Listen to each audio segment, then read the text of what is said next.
República Infinita presenta un espacio donde podrás aprender sobre las diferentes temáticas que conciernen a la ética y al cumplimiento, a través de las experiencias de expertos en la materia, para quitar mitos y establecer las realidades prácticas del tema.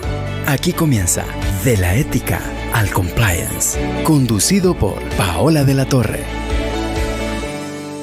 Muy buenas tardes a todos. Vamos a empezar con el programa de cumplimiento y ética corporativa de la ética al compliance, cómo implementar compliance y no morir en el intento. Cada 15 días tenemos un segmento donde podemos ver realmente diferentes temáticas que les traemos a la audiencia de cómo realmente implementar cumplimiento o compliance en la práctica. Siempre tenemos la suerte de tener especialistas en la materia, pues el día de hoy no es la excepción. Quiero introducir a la invitada del día de hoy que tocaremos un punto específico y más con la coyuntura que hay en el país, que creo que cae como anillo al dedo y no me dejará mentir, María Concepción. Le damos la más cordial bienvenida a María Concepción Campos Acuña. Les voy a hacer una breve introducción y luego, pues, por supuesto, iniciamos a platicar con María Concepción, pero de entrada, bienvenida María Concepción a este segmento. Estamos muy contentos de tenerla. Muchísimas gracias, querida Paola. Yo estoy encantada de estar en este programa de cumplimiento y ética corporativa. Además, cómo no morir en el intento me parece una definición extraordinaria que yo creo que con la que nos sentimos muy identificadas todas las personas que trabajamos el compliance y es un placer poder compartirla contigo. Muchísimas gracias, María Concepción. Realmente no morir en el intento es lo que, valga la redundancia, intentan todos los profesionales del cumplimiento todos los días. El cumplimiento tiene su ciencia. Definitivamente es una metodología que hay que atender y saber cómo atenderla. Les voy a hacer un poco de introducción al perfil de nuestra invitada el día de hoy, que no es poca cosa. No sé si me voy a quedar corta en todo lo que voy a decir, pero es licenciada en Derecho por la Universidad de Santiago de Compostela. Tiene un máster en Derecho de las Administraciones e Instituciones Públicas de la Universidad también de Santiago de Compostela. Tiene una especialidad en Control de la Legalidad Urbanística del INAP y un doctorado en Derecho por la Universidad de Santiago de Compostela. Un poco de su experiencia profesional y lo que nos lleva específicamente a hablar de la temática del día de hoy. Fue secretaria interventora del 2000 al 2003 en el Ayuntamiento de Ahía de Aurosa, secretaria general del Ayuntamiento de Beu, fue secretaria general del Pleno del 2019 al 2011 del Ayuntamiento de Vigo, fue secretaria de Gobierno Local del 2011 al 2021 también del Ayuntamiento de Vigo, coordinadora de Observatorio Transparencia 2015-2019 de Wolters Kluwer, y codirectora desde el 2015 a la actualidad de Red Localities, que realmente la temática ya se la estarán pensando. El día de hoy vamos a hablar específicamente del cumplimiento en el sector público o public compliance, como lo podemos observar ya en varios textos en la materia. ¿Es el futuro del compliance? ¿Realmente es necesario? A lo largo de nuestros segmentos, la audiencia no me dejará mentir, hemos platicado sobre la aplicación práctica del cumplimiento. Siempre mencionamos que un programa de cumplimiento realmente es susceptible de aplicarse en cualquier organización, sin importar su tamaño, naturaleza. Dicho esto, vamos a profundizar el día de hoy en el public compliance, implementar compliance en organizaciones de la administración pública. Realmente es de interés común la correcta gestión de los recursos de gobierno siempre, ya que históricamente la corrupción o mal manejo de fondos ha sido un problema a lo largo del que los ciudadanos nos molesta. Se encuentran frente a la administración pública una serie de, yo diría, retos en materia de cumplimiento.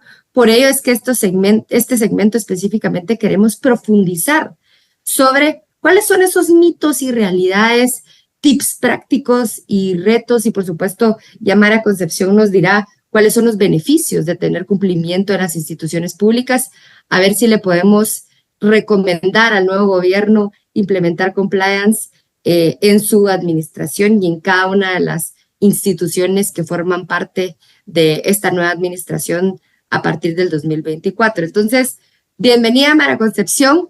Vamos a empezar con la primera pregunta.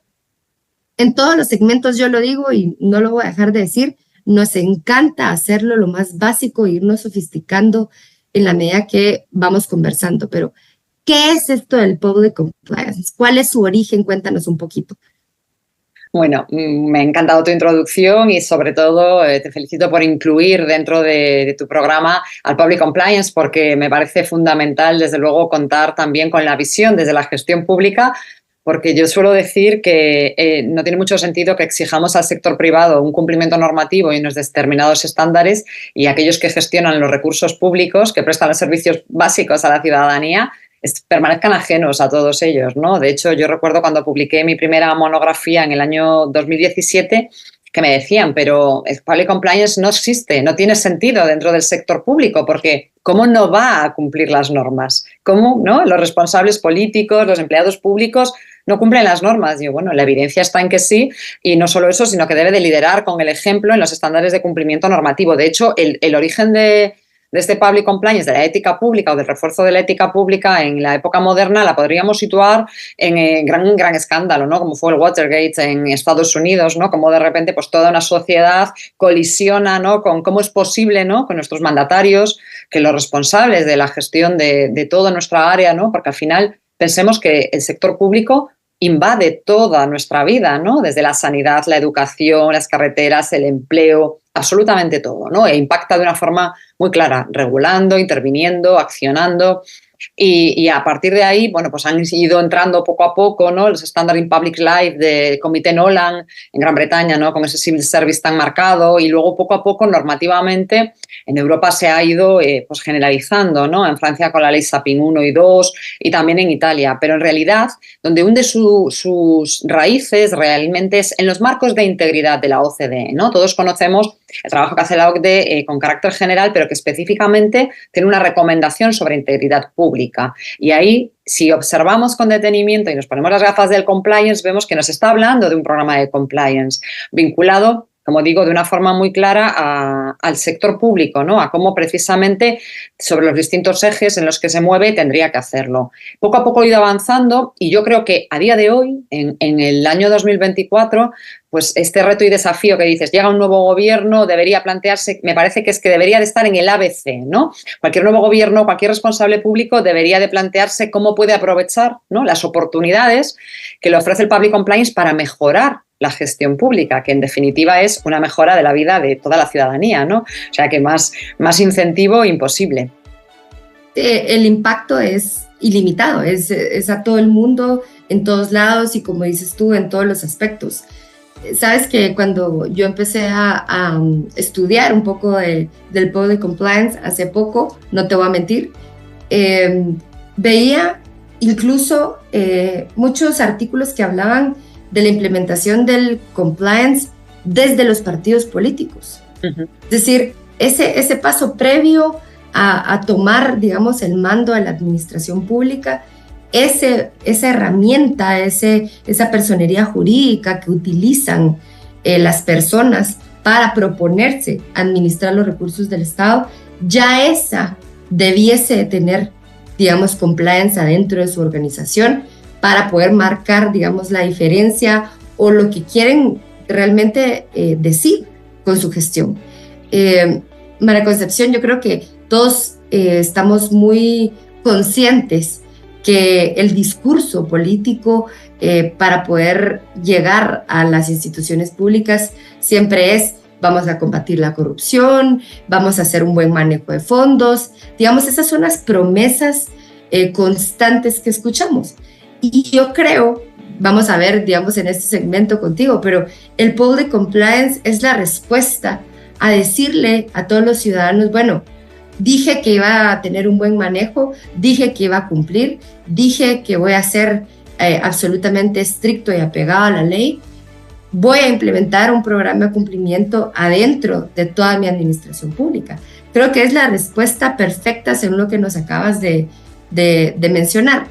Vamos a ir a un pequeño corte, María Concepción, y regresamos para hablar un poco del tone at the top, que es algo que a mí pues me cuesta muchísimo entender en materia de cumplimiento en el sector público por la naturaleza que significa ser, digamos, ese jefe, ese dueño, esa constante que no existe en la administración pública. Pero ya me dirás tú que seguramente tienes una respuesta muy válida al tema. Vamos a corte y regresamos.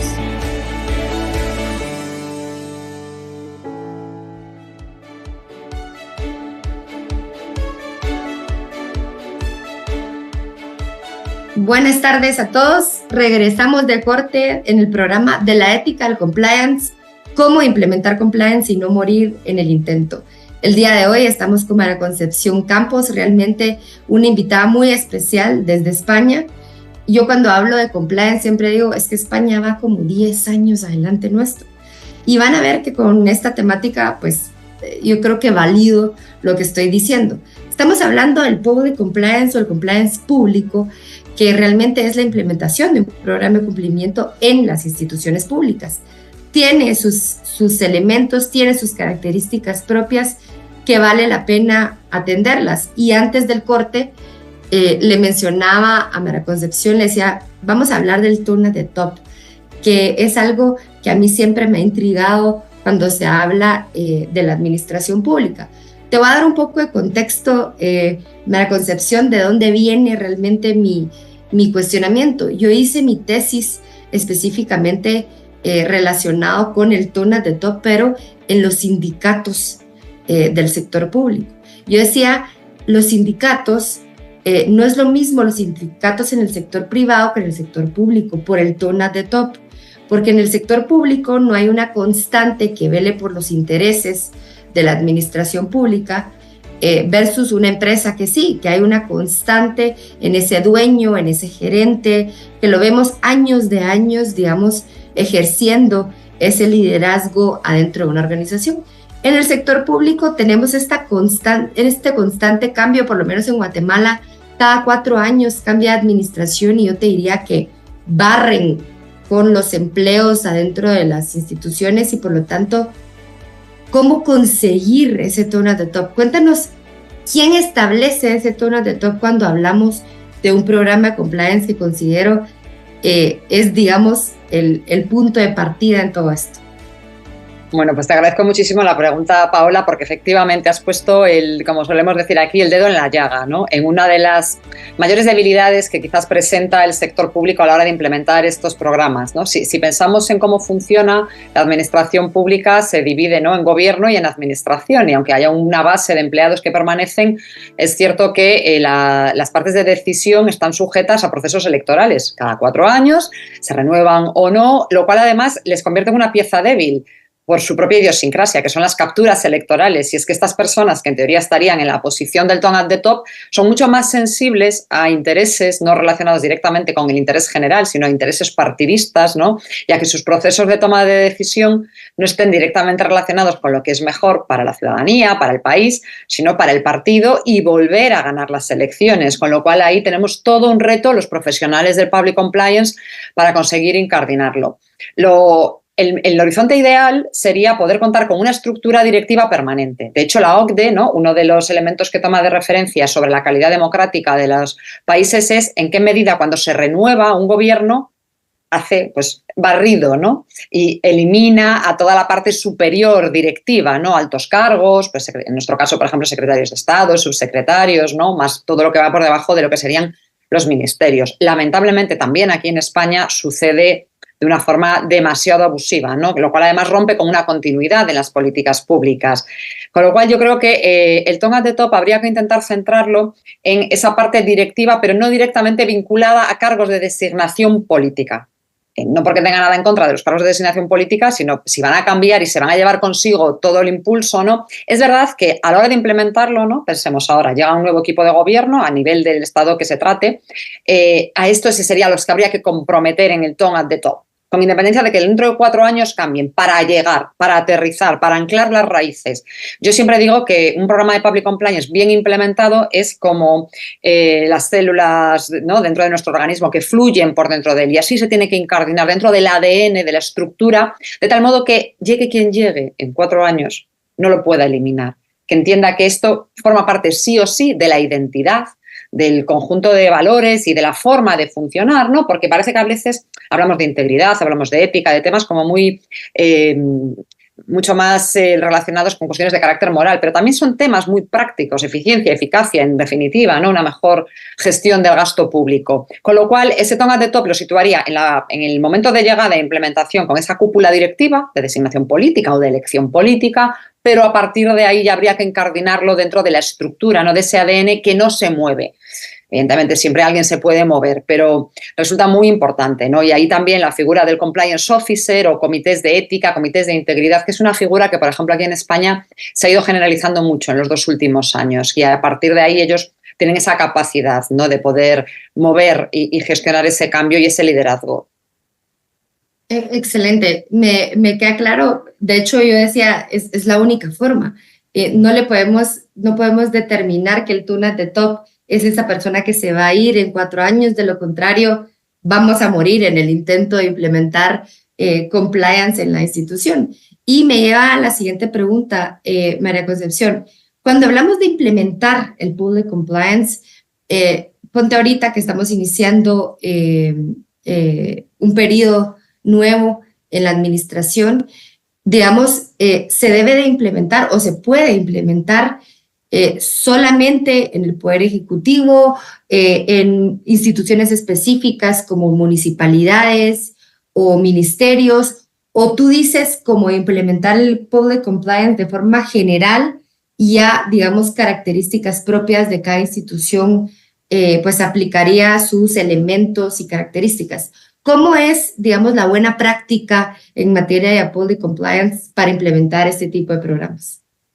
Sí, bueno, yo creo que en este sentido la buena práctica es poder adoptar la mayor personalización posible, ¿no?, el mayor tailoring. Yo creo que todos los poderes del Estado deben de estar sujetos al mismo. De hecho, en el año 21 participé en un programa, bueno, en un evento, ¿no?, de cumplimiento normativo del Poder Judicial en Costa Rica, ¿no?, precisamente, o sea, aplicado al Poder Judicial, a todos los niveles, a nivel del Estado, de regiones, de municipalidades, que tienen distinto tamaño, distintas estructuras, en ocasiones incluso distintas normas, y también pues los partidos políticos. Por ejemplo, en España los partidos políticos están sujetos a responsabilidad penal como personas jurídicas, con lo cual ya tienen un incentivo muy interesante, como muy bien apuntabas tú, para, antes de llegar, ¿no?, a los espacios de poder, tener toda esta formación.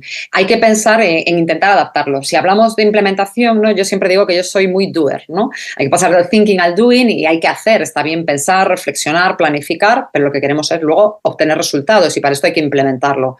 Y una de las mayores garantías de implementación es pensar en el público diana, en quién es la institución en la que se va a aportar, cuál es su estructura, cuál es su funcionamiento, cuáles son sus ámbitos de acción que tienen mayor relevancia dentro de la misma. Yo creo que no debe de haber inmunidades y ningún tipo de inmunidad de poder. Nadie debe de tener el poder alejado del control del cumplimiento normativo, ninguno de los poderes del Estado, ninguna institución, nadie que gestione intereses públicos, pero sí que es importante pensar en adoptarlo. Por ejemplo, en España hemos aprobado durante este año 23 el SIAGE, el Sistema de Integridad de la Administración General del Estado, que aplica a todos los ministerios, a la presidencia del gobierno, pero luego es cada uno de ellos el que tiene que llevar a trasladarlo, ¿no? Cada comunidad autónoma, cada región tiene el suyo, cada entidad local tiene el suyo, las empresas públicas, y al final es lo que mejor funciona porque también permite ir adaptándolo, ¿no?, como un traje a costura, ¿no?, es ir adaptándolo a las distintas funcionalidades que va necesitando. Perfecto. Yo realmente, digamos, cuando se habla de la implementación de cumplimiento público, tomando en cuenta de que están iniciando ahorita una nueva administración, yo decía, bueno, lo perfecto sería que hablen de toda la estructura, tomando en cuenta que ahorita, porque en la medida que avanza va perdiendo un poco el control porque cambian puestos, etcétera, pero ahorita es el gabinete que el Ejecutivo propone, tiene en sus manos en los ministerios, las secretarías. Entonces, a mi criterio, pues sería una buena oportunidad para empezar, digamos, un poco de compliance a nivel general. Yo tuve la oportunidad de apoyar en la implementación de un programa de cumplimiento y ética corporativa en la Secretaría Nacional de Ciencia y Tecnología. Como un proyecto puntual, la secretaria en ese momento tenía dentro de sus metas y estrategias implementar un programa y lo hizo independiente en su organización y pues a la fecha yo creo le fue perfecto a la secretaría en ese sentido, pero valdría la pena verlo desde un punto de vista sin duda general. Cuando hablamos de la implementación de los programas de cumplimiento en el sector público, María Concepción, quien propone esta implementación, ¿quién es? Porque te voy a decir un poco el contexto. Nosotros tuvimos hace algunos años un intento, y digo un intento porque murió en el intento, de la Procuraduría General de la Nación, quien fiscaliza a todas las instituciones públicas, sacó, digamos, un requerimiento en el que decía que todas las instituciones públicas debiesen de tener una serie de documentos que si tú los lees, como dices tú, con lupa, estamos hablando de un programa de cumplimiento, las bases de un programa de cumplimiento, pero sin mayor sanción por no cumplirlo, sin mayor fiscalización de su cumplimiento. Por lo tanto, te podrás imaginar cuántas organizaciones quitaron de su tiempo para implementar el programa de cumplimiento. Yo te diría que casi ninguna. Entonces, ¿cómo sería la forma correcta? Aquí me estoy saliendo un poquito, pero aprovechando tu respuesta de forzar, digamos, tú me decías es que nosotros ya lo tenemos de ley, pues implementado. ¿Cuál fue el proceso para que llegaran a ese punto? Antes lo implementaba quien quisiera. ¿Cómo podemos ver nosotros el futuro cercano del pool de compliance aquí? Claro, es que ahí estamos hablando de incentivos y desincentivos, ¿no? Yo ahí comparto la experiencia que has narrado con la Procuraduría en múltiples ocasiones, ¿no? Y suelo decir que la obligación sin sanción no es obligación, es recomendación. ¿Por qué? Porque si no hay una sanción que yo pueda esgrimir, va a cumplir el que quiere. Y el que quiere siempre tiene otros temas más importantes. De hecho, yo diría que es muy prioritario conseguir colocar en la agenda política, pues por ejemplo ahora con un gobierno recién iniciado, estos temas. Porque si no están en la agenda, no encontrarán tiempo, no encontrarán recursos y no saldrá adelante. Solo saldrá pues, como un listado de things to do, ¿no? Cosas que me gustaría hacer, pero que cuando acabemos y hagamos rendición de cuentas no lo habremos logrado. En España tenemos responsabilidad penal de las personas jurídicas desde el año 2010 y en el año 2015 se ampliaba a parte de las personas jurídico-públicas, pero las administraciones territoriales no tienen responsabilidad penal, con lo cual nos falta este incentivo que sí tienen otros ordenamientos jurídicos para las administraciones territoriales, con lo cual también hay un cierto grado de voluntariedad, porque hay como obligaciones diseminadas a lo largo del ordenamiento, que hemos tenido como un buen incentivo, que es la que definitivamente y a partir de octubre del año 2021 ha hecho eclosionar el mundo del public compliance ya implementado. Dentro del marco de recuperación, transformación y resiliencia que diseñaba la Unión Europea, fijó un paquete de financiación extraordinaria, los fondos Next Generation, y para que cualquier Estado miembro, y dentro de cualquier Estado miembro de la Unión, dentro de los 27, pueda obtener esa financiación extraordinaria, tiene que tener un plan de medidas antifraude. Que si también lo lees con la lupa, ves punto 1, punto 2, punto 3, dices el programa de cumplimiento normativo diseñado ya así como con un lazo, ¿no? Yo decía al inicio que cuando empecé hablando de public compliance la gente se preguntaba de qué hablaba y tras los planes de medidas antifraude ya nadie tiene la más mínima duda, ¿no? Entonces ahí hemos tenido un muy buen incentivo. Si usted tiene un plan de medidas antifraude, tendrá acceso a la financiación. Si usted no lo tiene, no lo tendrá. Pero ojo, aún así, estamos cayendo mucho en que hay planes puramente estéticos. Es decir, ¿tiene usted un plan? Sí. ¿Está implementado? No. De hecho, las fiscalizaciones que ha llevado a cabo el Tribunal de Cuentas, que es un órgano de control y fiscalización independiente, ha llegado a la conclusión de que ni el 50% de aquellos que cuentan con el plan lo tienen implementado, ¿no? Es decir, solo tienen el TIC, ¿no? Como un formulario de checklist. El checklist de lo tengo, pero todo lo demás todavía no está. Este es un tema muy, muy complejo porque realmente con lo que tiene que ver es con un cambio cultural. no es un cambio normativo, que las leyes ayudan, ¿no? Pero no hacen milagros. Sí. Y tiene mucho que ver con ese compromiso, con esa adhesión que tienen los responsables políticos y directivos con otra forma de gestionar, ¿no? Yo suelo decir mucho, otra forma de gestionar es posible y que vean los beneficios que conlleva, evidentemente. Pero es muy complicado, hasta que se consigue enfilar, es complicado. Hay que buscar, sobre todo también, pues, personas que crean en ello y que estén comprometidas. Sin duda, las personas son parte fundamental de los programas. Podemos hacer los documentos más lindos que hay en materia de cumplimiento, pero si no se implementa, que es ese otro 50%, es lo que estamos hablando el día de hoy. Vamos a morir en el intento porque tienes los documentos, excelente, checklist, cumpliste, pero ahora de fiscalizarnos, las típicas certificaciones que nos certifican y luego nos fiscalizan si implementamos. Lo mismo va a pasar con el mundo y el sector público, pues ya veo que no es la excepción. María Concepción, nos vamos a ir a corte, pero vamos a regresar para hablar un poco de las diferencias que marcan el compliance público del privado. Quisiera que indagáramos un poco en eso, si es que hay diferencias. No sé si nos vamos a sorprender con las respuestas. Vamos a corte y regresamos.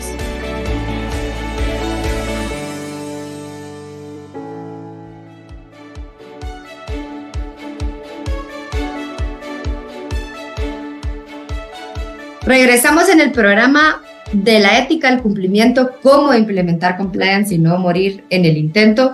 Estamos con María Concepción Campos desde España, hablando un poco en el futuro, digo yo, porque el compliance en España va muchos años más adelantado y es por eso que hoy podemos hablar de un compliance en el sector público bastante ya desarrollado, en el que María Concepción sin duda nos puede dar su experiencia y punto de vista de qué significa, qué es, cómo se implementa.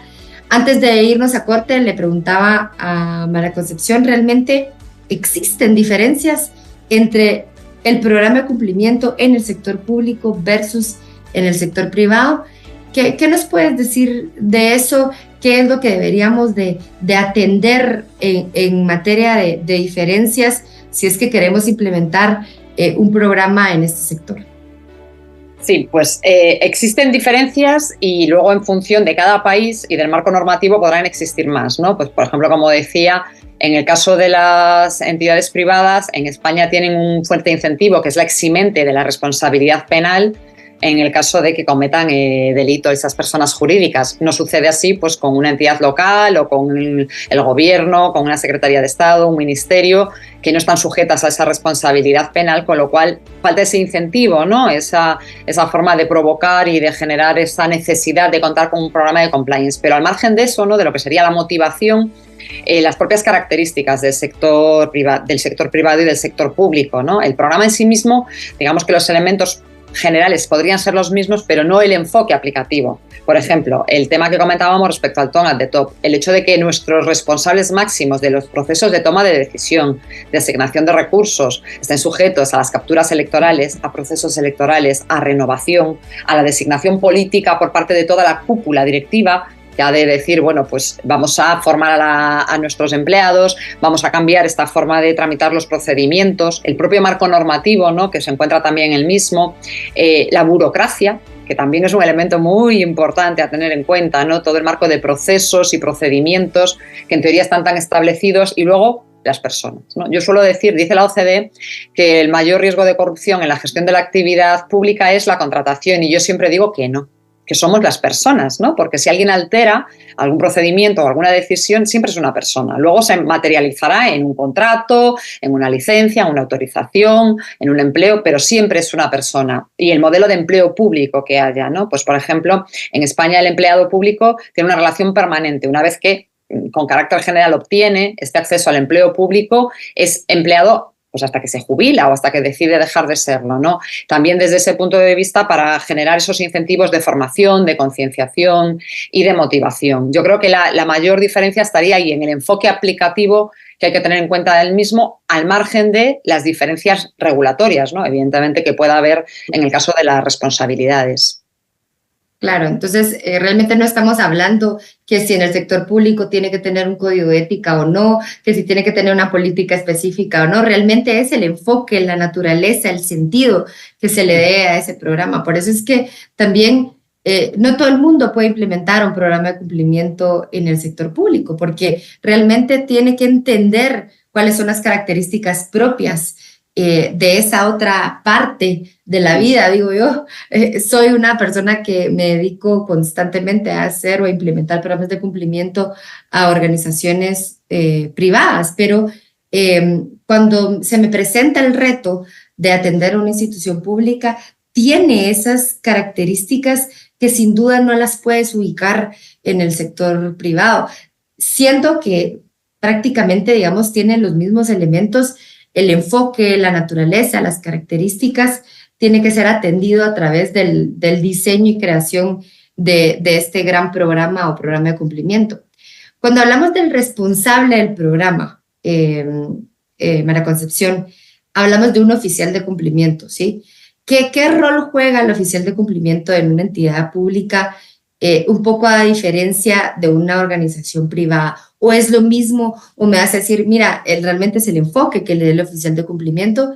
Y tal vez le voy a agregar un poquito a esa pregunta y ¿es un oficial de cumplimiento para toda la administración pública o lo que tú has visto en la práctica es que hay oficial de cumplimiento por institución autónoma, independiente, etcétera, etcétera? Sí, bueno, a mí me parece que el oficial de cumplimiento es una pieza clave en función de cuán profesional, que eso tiene mucho que ver con lo que has dicho tú, la profesionalización de la función de cumplimiento normativo, lo mismo que a la hora de implementar un programa, ¿no? No todo el mundo tiene la capacidad, el conocimiento y la experiencia, el expertise, ¿no? Que nos permita, bueno, pues tener unas mayores probabilidades de éxito, ¿no? Y presenta muchos desafíos. Yo creo que un buen oficial de cumplimiento es, desde luego, una figura muy estratégica. ¿Qué sucede con los órganos de control o de cumplimiento dentro de las instituciones públicas? Que con carácter general están muy pensados en versión reactiva. ¿Qué quiero decir con esto? Es decir, hemos detectado que se ha cometido un acto de corrupción. Sin embargo, el compliance, que yo por eso siempre lo he defendido, ¿no?, como la mejor estrategia y la mejor innovación para prevenir y luchar contra la corrupción, es su enfoque preventivo, ¿no? Decía Kaufman que la corrupción, no se lucha contra la corrupción luchando contra la corrupción, no, evidentemente. Hay que prevenir, hay que trabajar desde la prevención y creo que tenemos que cambiar esos modelos. Y ahí yo creo que ese es el rol fundamental que tiene el compliance officer, tiene esa capacidad de elevar, ¿no?, como un dron sobre la organización, ver las características de la misma y detectar, ¿no?, dónde puedan estar esas oportunidades de mejora. El sector público, por ejemplo, en España, tiene muchísimos órganos de control, quizás incluso a veces demasiados, ¿no? Y cuando tú hablas de un compliance officer te dicen otro órgano de control. No, no más. El problema, y como digo, no es el número, es la eficacia, no es la cantidad, es la calidad.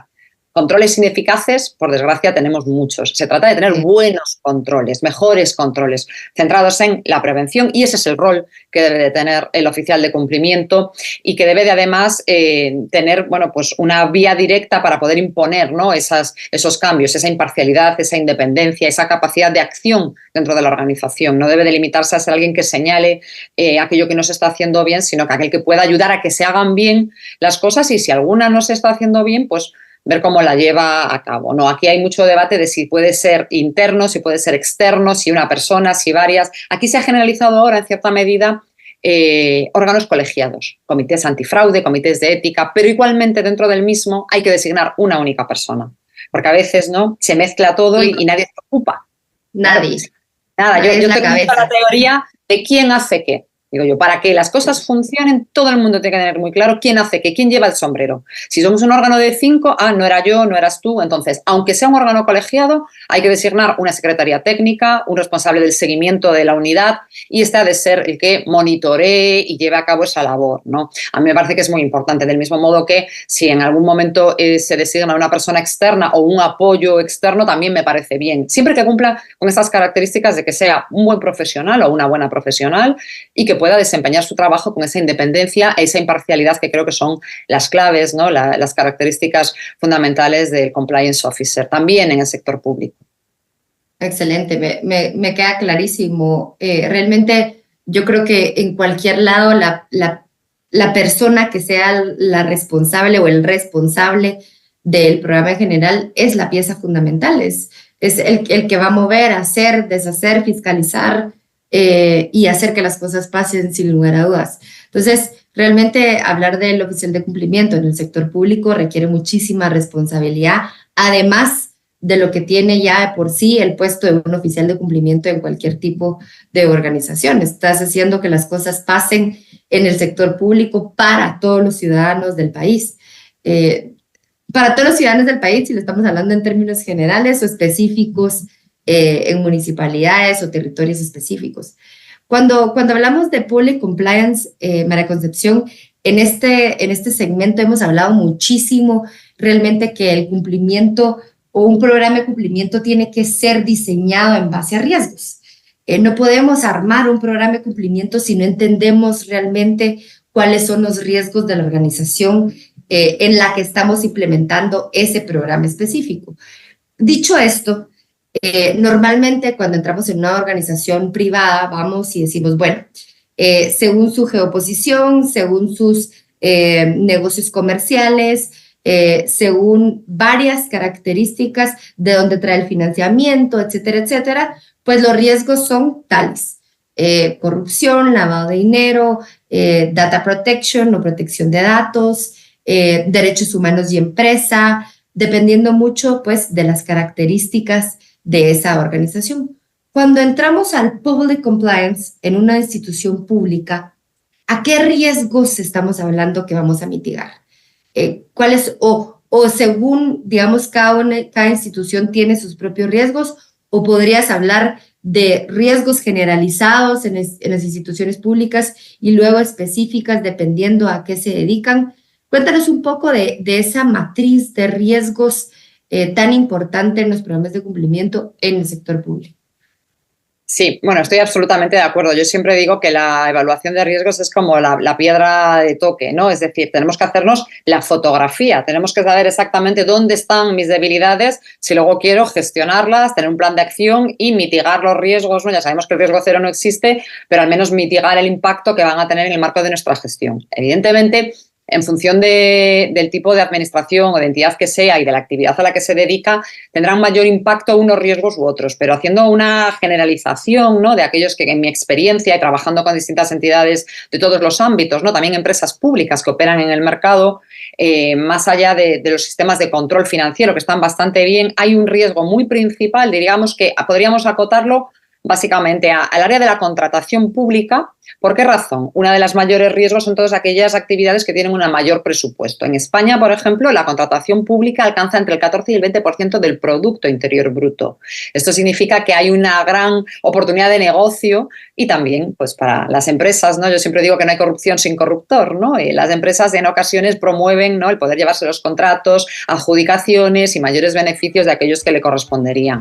Por eso la gran estrategia a nivel nacional anticorrupción se está centrando en el área de la contratación pública, por entender que ahí, además por esa combinación no público-privado, estamos expuestos a mayores riesgos. Pero acotando también con uno de los riesgos muy vinculados a la gestión de personas, uno que hemos identificado y que de hecho desde la Comisión Europea se está trabajando con muchísimo protagonismo y poniendo muchísimo el foco son los conflictos de intereses, ¿no? Digamos que las personas no dejan de ser, ¿no?, porque cuando hablamos de intereses hablamos de interés personal, familiar, afectivo, político, nacional, económico, financiero, de negocio. Claro, de repente alberga, ¿no?, todo un espectro de riesgos que hace que acojamos en ello. Y me he observado, porque es un tema que he trabajado mucho y también en formatos talleres, he observado en los últimos años que en muchas ocasiones las personas ni siquiera son conscientes, ¿no?, los sesgos. Yo recomiendo mucho un libro de Kahneman, Pensar rápido, pensar despacio, ¿no?, por cómo nos demuestra nuestros sesgos y cómo la neurología conductual nos puede ayudar, ¿no?, a ver que efectivamente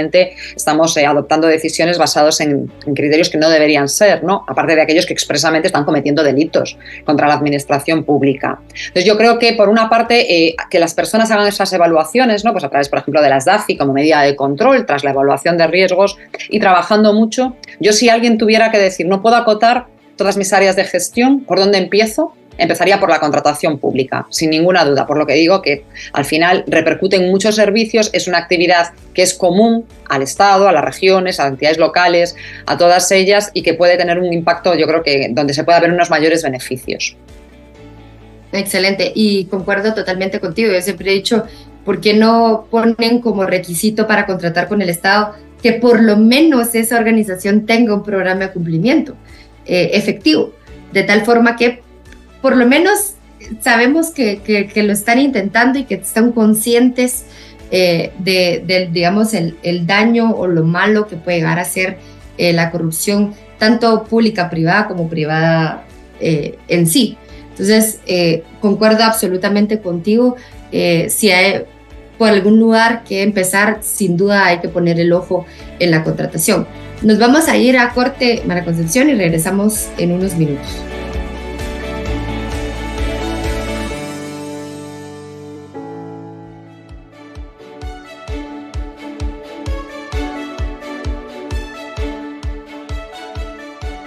Regresamos con el programa de cumplimiento del compliance a la ética, o de la ética al compliance. ¿Cómo podemos implementar compliance y no morir en el intento? Estamos hablando de una temática muy de la coyuntura que estamos viviendo ahorita, y es el cumplimiento en el sector público. Cómo implementar programas de cumplimiento en estas instituciones con elementos y características propias por sí solas. Y hablábamos con María Concepción antes del corte realmente de qué riesgos son los que se mitigan con la implementación de programas de cumplimiento, y hablábamos que el ojo puesto es sin duda la contratación pública. Ahí hay que entrar de lleno, de cabeza, si es que tenemos solo una bala para disparar, hacia ese aspecto debiese ir, según María Concepción, y que además yo concuerdo muchísimo. Hablemos de la administración pública y los retos que representa la implementación de programas de cumplimiento. En varios segmentos hemos hablado de la importancia de los canales de denuncia internos en las organizaciones, María Concepción, y llama mucho la atención de cómo esto se puede lograr en una institución pública, tomando en cuenta que cuando nosotros hablamos de denuncia, siempre hay un tipo de asociación a esa denuncia pública que el ciudadano puede hacer ante un órgano jurisdiccional. En este caso, en Guatemala es ante el Ministerio Público, que algo malo ha sucedido y que necesitan que se resuelva. ¿Cómo podemos tener realmente un canal de denuncias privado, interno, adentro de las organizaciones o instituciones públicas? ¿Esto sucede? ¿Esto puede suceder? Cuéntanos un poco de este elemento que es esencial, y yo le digo la columna vertebral de cualquier programa de cumplimiento.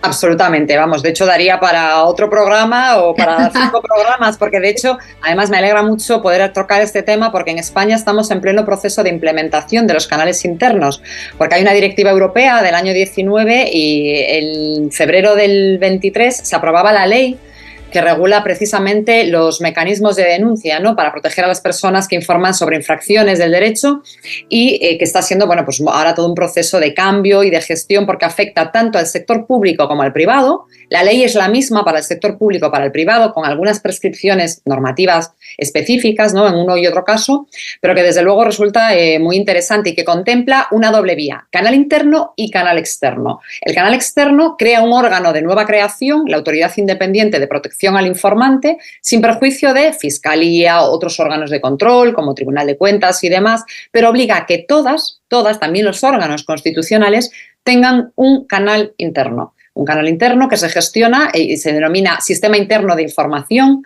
permite que las denuncias sean anónimas y se gestiona por vía electrónica o por vía postal, pero se tramita todo electrónicamente, encriptando la información y designando pues como un compliance officer del canal.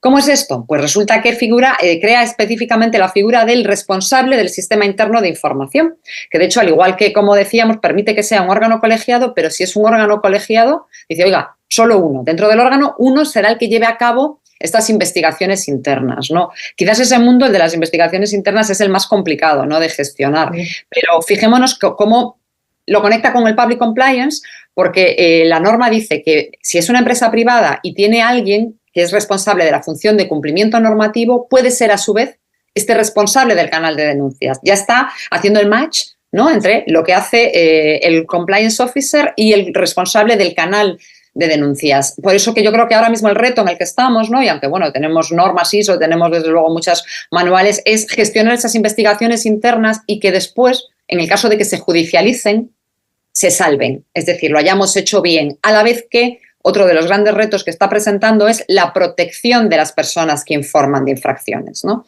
Yo conozco a algunas personas que han sido las denunciantes de grandes escándalos de corrupción y han vivido una auténtica tortura y una persecución en toda regla, con lo cual uno de los grandes retos a los que nos enfrentamos en el diseño de estos sistemas internos de información es tener un buen estatuto de protección del informante. Es verdad que nuestros canales ahora mismo presentan la posibilidad de que las denuncias sean anónimas, con lo cual, bueno, ya hay una protección clara, porque si no hay identidad no hay posibilidad de represalias, pero realmente ahora mismo está siendo un momento pues fascinante porque estamos desplegándolo y efectivamente se puede tener canales internos y están funcionando medianamente bien.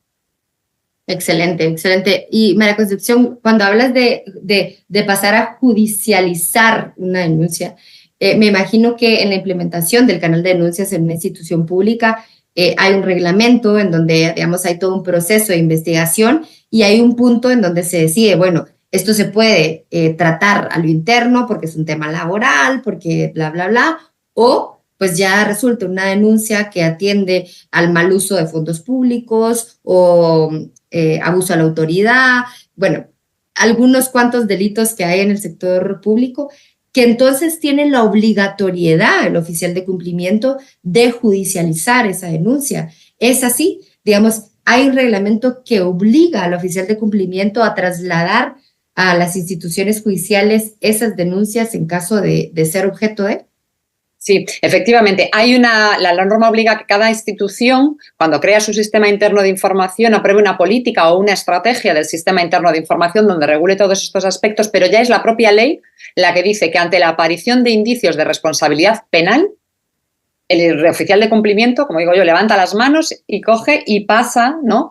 Pasa la palabra o pasa el expediente a la Fiscalía y a la Judicatura para que lleven a cabo la investigación ya judicializada por los órganos correspondientes que puedan llevar a cabo pues, todas las diligencias de investigación correspondientes y ahí se queda fuera. Digamos que la parte interna queda para responsabilidades de orden administrativo, de temas disciplinarios y demás. Si aparecen indicios penales, se trasladaría fuera y luego ya seguiría el curso en el mismo. Si no hay responsabilidad penal, pues podría volver y traducirse en responsabilidad administrativa o disciplinaria y de lo contrario esperar a la correspondiente sentencia, efectivamente. Ok, la sanción. La obligación con sanción.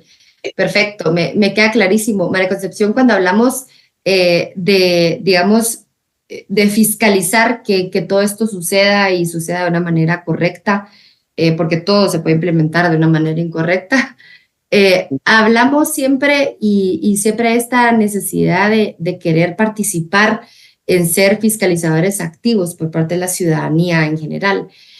Guatemala específicamente, pues, no tiene muy bien una cultura fiscalizadora, poco a poco se ha ido dando, creo que es un poco de la madurez de la democracia, etcétera, pero, por ejemplo, en países como España, en donde la fiscalización pública pues, es bastante activa, forman parte los ciudadanos comunes y corrientes de estos órganos colegiados encargados del public compliance en las instituciones o realmente son personas dentro de las organizaciones operativas, no de mandos altos como estábamos hablando, que ya llevan años en las instituciones y pues se les da además este puesto de comité de ética y cumplimiento o comité fiscalizador.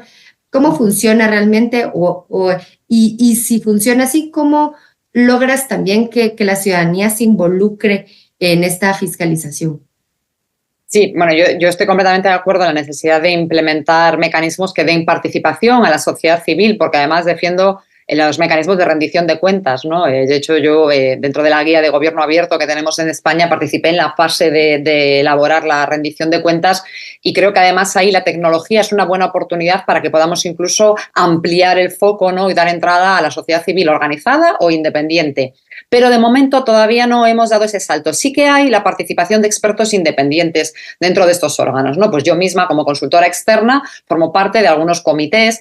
También en otros comités se cuenta con académicos reconocidos, de tal modo que siempre vaya a haber dentro de los mismos pues personas que no tengan un compromiso particular con la institución, sino que tengan completamente garantizada esta independencia, ¿no? De hecho, en uno de los casos en los que bueno, fue muy conocido también, uno de los elementos que sirvió de aviso, de detonante, ¿no? De mecanismo de alerta fue que los miembros que no formaban parte de la institución, sino que eran externos del comité de ética, bueno, pues solicitaron determinadas diligencias y determinados documentos que, como no se les dieron, renunciaron. Se hizo público que estas personas renunciaban porque veían que el compromiso era estético, no era ético, no era meramente de puro cumplimiento de verificación y de checklist y no de cumplimiento real, y se iban. Desde ese punto de vista, yo creo que esto siempre debería ser así. El órgano de cumplimiento, aunque sea con un experto asesor externo, con académicos, con distintas personas, más complicado en ocasiones resulta también por parte de la ciudadanía, por aquello de que, como decíamos antes, ese conocimiento profesional. En general, en la sociedad, pues habrá personas que lo tengan, habrá otras que no. Entonces, quizás habría que instrumentarlo mediante otros mecanismos de participación más vinculados a la rendición de cuentas, en mi opinión. Excelente. Realmente sí, yo me quedo con una frase que dijiste, estético, no ético. Realmente yo creo que es algo que nosotros los profesionales del cumplimiento o el compliance estamos constantemente intentando eliminar, que solo sean temas estéticos y realmente no lleguen a la naturaleza o al fondo de lo que en realidad es. Nos quedan unos minutitos, María Concepción, y yo quiero que hablemos del futuro. ¿Cómo, según tu criterio, experiencia, expertise, por supuesto, cómo se está desarrollando la legislación sobre public compliance en el mundo? En Guatemala, te digo, estamos en pañales, se dice acá. Realmente estamos en los inicios del compliance en general, no digamos del compliance en el sector público. ¿Cómo lo ves tú a nivel global? Si tienes un enfoque de Latinoamérica, excelente, pero cuéntanos un poco cómo lo estás viendo. Bueno, yo afortunadamente la tendencia que veo es que cada vez se va yendo, ¿no?, extendiéndose muchísimo más el public compliance, ¿no? La prueba está que hoy estamos aquí conversando sobre este tema, que cuando, pues como decía, cuando yo empecé era como una voz en el desierto, y ahora afortunadamente en todos los países, tanto en Europa como en Latinoamérica y también en Estados Unidos, se ha ido creciendo, ¿no? Y se han ido aprobando normas en distintos países donde se recoge esa responsabilidad penal también de las personas jurídico-públicas y la obligación de imponer programas de cumplimiento normativo y de imponerlos también a los, por ejemplo, contratistas, como muy bien promovías antes, ¿no?, para garantizar, pues eso, que no haya corruptores fuera de la institución que sean los que lo promueven. Con lo cual yo creo que se va generando además con una visión que me parece muy interesante, que no es solo cumplimiento normativo, y es la creación de un ecosistema de valores, ¿no?, alineados con la que, en mi opinión, debe ser una administración del siglo XXI. De hecho, hablamos de digitalización, de sostenibilidad, estamos conectando con la Agenda 2030, con los objetivos del desarrollo sostenible, en particular con el ODS 16, ¿no?, y esas instituciones sólidas, justas y transparentes, y el 17, con la colaboración público-privada, ¿no? No hay corrupción sin corruptor. Pero, en mi opinión, yo creo que la tendencia deberíamos de reforzarla de nuevo, centrándola en las personas. Formación, concienciación, divulgación, sensibilización, generando ese ecosistema de valores en las personas, ¿no?, para ayudarnos. Y, por supuesto, otra de las tendencias a la que no podemos obviarnos es la tecnología, ¿no?, sobre todo con la inteligencia artificial, que cada vez nos está permitiendo mucho más tener patrones predictivos, ¿no?, para evitar, como decimos nuevamente, para prevenir, ¿no? Y yo creo que ahí la inteligencia artificial, junto con la inteligencia, ¿no?, colectiva de las instituciones, debería llevarnos a ello. A mí hay una frase de Jim Stovall que me gusta mucho, que es: integridad es hacer lo correcto aun cuando nadie te está mirando, ¿no? Yo creo que es eso, ¿no?, dotarnos de ese giroscopio, que no necesitemos leyes, que no necesitemos, pues, esa sanción para que hagamos lo correcto. Sí, realmente crear cultura. Que es digamos, el fin último de cualquier programa de cumplimiento, es que se viva una cultura independientemente de los documentos que se hicieron o se crearon para realizar el programa de cumplimiento. Si se logra una cultura, voy a decir corporativa, porque dentro de las instituciones públicas hay que hablar de lo corporativo, yo creería que estamos todos, digamos, encaminados al típico discurso que no queremos corrupción, que no queremos mal manejo de fondos, que no queremos malas prácticas en general cuando se trata de administrar los fondos públicos que nos pertenecen a todos, y todos nos vemos o beneficiados o perjudicados por la administración de esto. Y es lo que molesta o agrada a la ciudadanía en general y a la sociedad civil. Entonces, pues no me queda nada más que darte las gracias, María Concepción. Es un tema que da mucho de qué platicar y poder realmente compartir. Para nosotros resulta importantísimo poner este tema sobre la mesa. Realmente estamos, como dices tú, en administraciones del siglo XXI, que no podemos dejar de hablar de estas temáticas cuando se trata de una buena administración, de un buen manejo de fondos, de un buen gobierno.